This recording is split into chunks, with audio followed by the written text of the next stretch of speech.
ನಮಸ್ಕಾರ, ನೀವು ನೋಡ್ತಾ ಇದ್ದೀರಾ ಅಶ್ವವೇಗ ನ್ಯೂಸ್. ನಾನು ಸಂತೋಷ್ ಕಶ್ಯಪ್. ಮೊದಲಿಗೆ ಈ ಕ್ಷಣದ ಹೆಡ್ಲೈನ್ಸ್.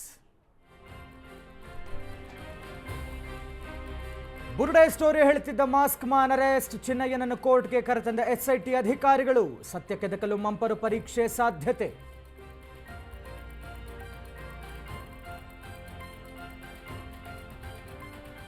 ಮಾಸ್ಕ್ ಮ್ಯಾನ್ ಬೆನ್ನ ಹಿಂದೆ ಇದ್ದವರಿಗೆ ಢವಢವ.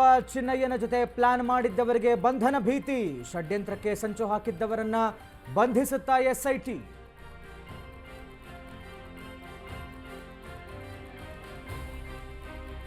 ಇಂದು ಮಹೇಶ್ ತಿಮರೋಡಿ ಬೇಲ್ ಭವಿಷ್ಯ ನಿರ್ಧಾರ. ಕೆಲವೇ ಕ್ಷಣಗಳಲ್ಲಿ ಜಾಮೀನು ಅರ್ಜಿ ವಿಚಾರಣೆ. ಗಿರೀಶ್ ಮಟ್ಟಣ್ಣನವರು ಕೂಡ ಅರೆಸ್ಟ್ ಆಗುವ ಸಾಧ್ಯತೆ.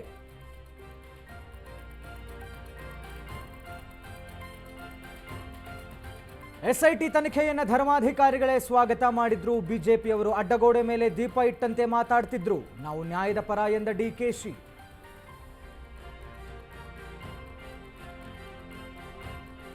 ನಾಳೆ ಇದ್ರೆ ನೆಮ್ಮದಿಯಾಗಿರಬೇಕು ಹಾಡು ರಿಲೀಸ್. ಬೆಳಗ್ಗೆ 10:05ಕ್ಕೆ ಡೆವಿಲ್ ಚಿತ್ರದ ಮೊದಲ ಸಾಂಗ್ ಬಿಡುಗಡೆ. ಇತ್ತ ಕೆಲವೇ ಕ್ಷಣಗಳಲ್ಲಿ ದರ್ಶನ್ ಬಳ್ಳಾರಿಗೆ ಶಿಫ್ಟ್. ಭವಿಷ್ಯ ನಿರ್ಧಾರ.